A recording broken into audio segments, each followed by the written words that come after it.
মঙ্গলবার সকালে শহীদ রাষ্ট্রপতি জিয়াউর রহমান ও সাবেক প্রধানমন্ত্রী বেগম খালেদা জিয়ার সমাধিতে শ্রদ্ধা নিবেদন করেন বিএনপির নবনির্বাচিত স্থায়ী কমিটির সদস্যরা।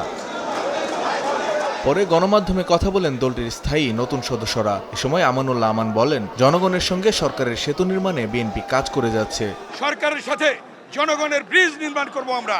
আমরা জনগণকে নিয়ে এই দলকে, এই সরকারকে সহযোগিতার মধ্য দিয়ে, নিষ্ঠার সাথে কর্মকাণ্ড পরিচালনার মধ্য দিয়ে আমরা কাজ করে যাব। বিএনপির স্থায়ী কমিটির সদস্য রুহুল কবির রিজভী বলেন, নির্বাচনী প্রতিশ্রুতি বাস্তবায়নে সরকারকে বিএনপির পক্ষ থেকে সব ধরনের সহযোগিতা করা হবে।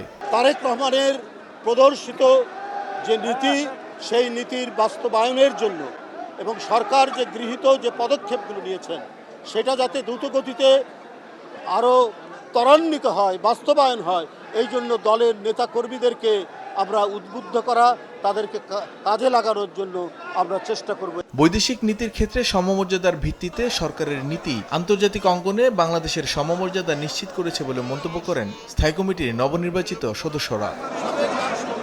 মানিক মোহাম্মদ ওমর, সময় সংবাদ, ঢাকা।